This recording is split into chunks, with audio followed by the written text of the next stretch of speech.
Bismillahirrahmanirrahim. Assalamualaikum warahmatullahi wabarakatuh. Alhamdulillahirabbil alamin. Allahumma shalli ala sayidina Muhammad wa ali sayidina Muhammad. Subhanaka la ilma lana illa ma 'allamtana innaka antal alimul hakim. Ikramul ulama. Anjuran untuk menghormati para ulama. Ini merupakan hal yang sangat penting di zaman sekarang. Karena akhir-akhir ini sering kita lihat banyak orang yang tidak menghormati ulama. Bahkan ada yang sosok anak muda yang akhir-akhir ini ramai kita lihat membentak-bentak seorang ulama. Atau bahkan ada lagi ulama dikriminalisasi. Tidak ada adab dalam menanganinya, na'udzubillah, summa na'udzubillah. Karena itu, yuk mari kita kaji ikramul ulama, bagaimana kita menghormati para ulama. Allah Subhanahu wa ta'ala berfirman, Qul hal yastawil ladzina ya'lamuna wal ladzina la ya'lamun. Katakanlah, apakah sama antara orang-orang yang berilmu dengan orang-orang yang tidak berilmu? Allah juga mengatakan dalam ayat yang lainnya, Innama yakhsyallaha min ibadihil ulama.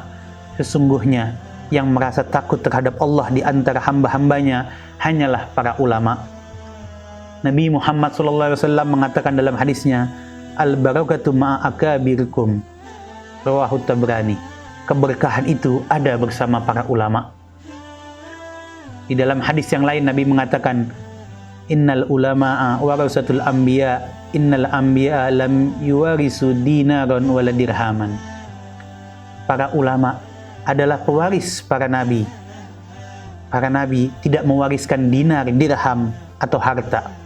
Mereka hanyalah mewariskan ilmu. Barang siapa yang mengambilnya, sungguhnya dia telah mengambil bagian yang banyak menguntungkan. Di kesempatan ini, marilah kita ambil ibrah dari hadis Nabi Muhammad SAW dan ayat Al-Quran tadi. Bagaimana posisi ulama yang sangat baik. Kita harus ambil hikmah ini untuk kita jalani, kita hormati. Ya.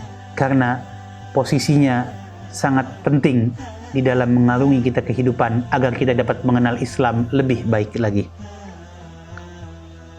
Di dalam hadis yang lain, Nabi juga mengingatkan kepada kita dari Anas ibn Malik radhiyallahu an bahwasanya Rasulullah SAW bersabda, Man zara aliman faqad zaroni.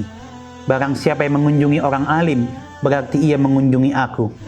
Barang siapa yang mengunjungi aku, maka wajib ia memperoleh syafaatku. Dan setiap langkah memperoleh pahala orang-orang yang mati syahid.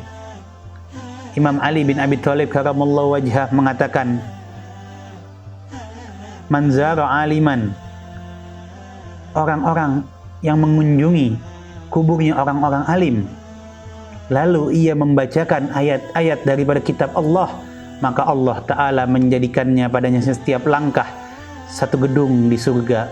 Ia juga memperoleh pahala setiap huruf yang dibacanya atas kuburnya, itu satu gedung di surga dan dari emas. Demikianlah disebutkan di dalam Riyadhus Shalihin.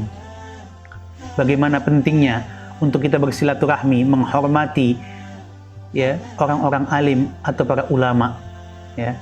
Jangan kita menjadi orang yang kurang ajar atau tidak memiliki adab terhadap para ulama. Kenapa? Karena dia adalah pewaris para nabi yang menyampaikan ilmunya Allah, menyampaikan pesannya Nabi Muhammad SAW kepada kita semua. Karena itu, jangan sampai umat Islam jauh daripada ulama. Jangan sampai umat Islam mengikuti orang-orang zaman sekarang yang dengan gampang mencaci maki, memfitnah, membuat isu hoax terhadap para ulama, apalagi sampai membentak-bentaknya seperti yang akhir-akhir ini sering kita lihat. Na'udzubillah, summa na'udzubillah. Nabi Muhammad SAW sudah mengingatkan kepada kita, Sayati zamanun ala ummati yafirruna minal ulama wal fuqaha. Akan datang kepada umatku suatu masa di mana mereka lari menjauhi para ulama dan fuqaha. Maka Allah akan menurunkan 3 bala kepada mereka. Awwaluha yarfa'u barakah min kasbihim. Allah akan menghilangkan barokah daripada usaha mereka, na'udzubillah. Yang kedua, wasanian yusallitullah ta'ala alaihim sultanan zaliman. Allah akan mengangkat penguasa untuk mereka, penguasa yang zalim. Wasalisan Yahruju minad dunya bighairi iman. Mereka keluar dari dunia mati dalam keadaan tidak ada iman. Nauzubillah. Kita lihat saat ini tanda-tanda ini, kata Nabi, sayati zamanun, akan datang kepada umatku suatu masa di mana orang jauh daripada ulama dan fuqaha terjadi di zaman sekarang ini. Makanya jangan kaget kalau banyak orang yang keberkahannya dalam berusaha hilang, mencari rezeki pagi, siang, malam, tapi tidak mendapatkan keberkahan yang luar biasa. Hartanya seolah-olah datang dan silih berganti dan hilang begitu saja, karena dia banyak jauh dari ulama, jauh daripada syariat Islam, jauh dari tuntunan Al-Quran dan hadis Nabi Muhammad SAW. Bahkan jangan kaget kalau saat ini kita menjumpai penguasa yang zolim, yang tidak pro rakyat, yang mencekik rakyat dengan harga-harga yang tinggi, dengan pajak yang melambung. Sebaliknya, penguasa tadi malah membela kelompoknya, asing dan asing dibela, rakyat kecil ditindas.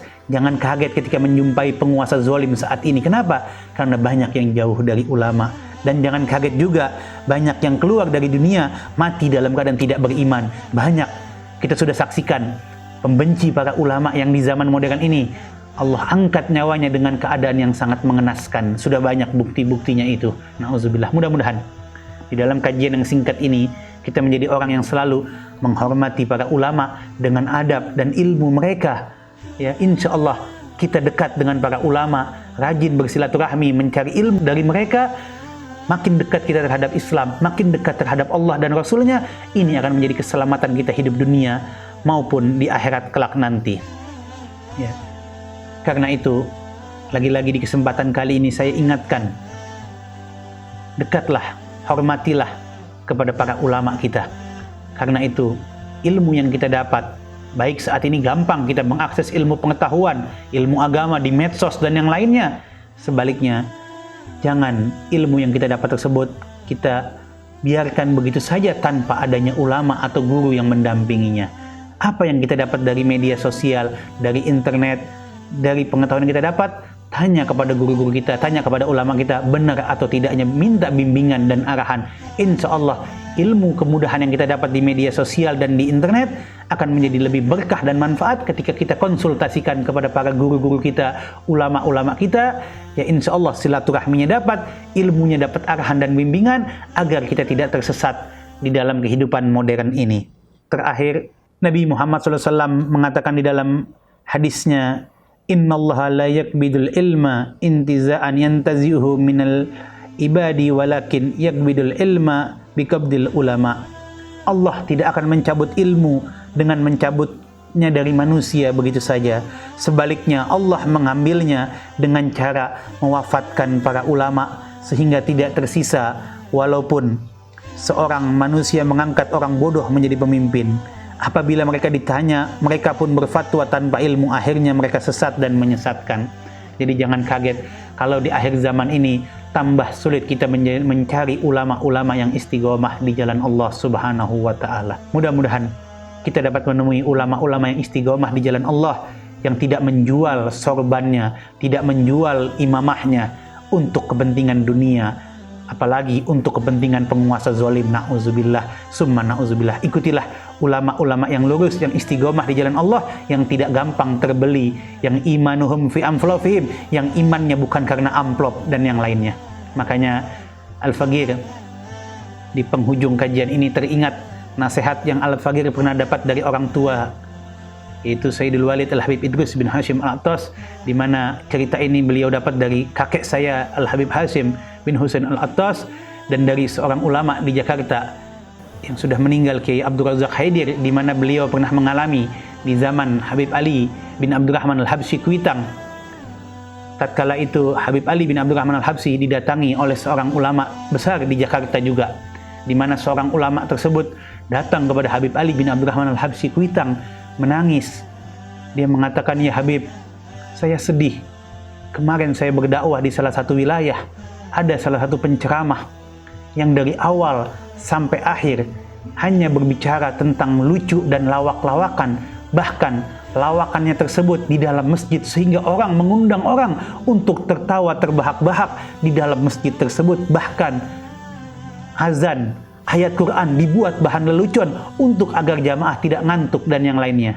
Mungkin niatnya baik agar orang tidak ngantuk dalam kajian Islam tersebut, tapi tidak pantas ayat Al-Quran ataupun azan, panggilan azan dibuat bahan lelucon agar jamaah tidak ngantuk.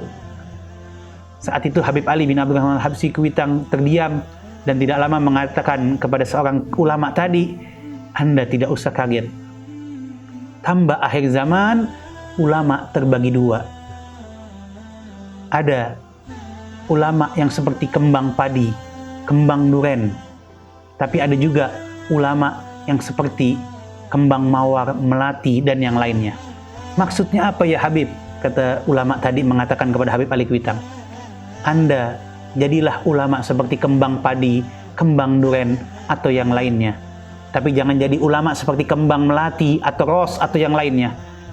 Kenapa? Kembang ros, atau melati, atau mawar dipajang mahal, tampilannya cantik, mewah, harganya tinggi, tapi tidak menghasilkan buah. Tapi jadilah ulama seperti kembang padi, kembang duren. Walaupun tampilan bunganya tidak begitu menarik, tapi dia bisa menghasilkan padi yang dapat dimakan oleh manusia. Kembang duren menghasilkan buah duren yang buahnya bisa dimanfaatkan untuk dimakan dan dibuat sayuran. Artinya, jadilah ulama yang bermanfaat buat umat, buat murid-muridnya. Ya, jangan diperdulikan hanya pakaian atau fashion. Makanya jangan heran kalau saat ini kita banyak temui ulama yang hanya berjubah, yang bermodal dengan pakaian, jubah, sorban, dan lain-lainnya, nyentrik pakaiannya, tapi ilmunya kosong, na'udzubillah. Tapi jadilah ulama yang pakaiannya biasa, sederhana, tapi yang penting istiqomah, ilmunya bermanfaat buat umat yang mendengarkan.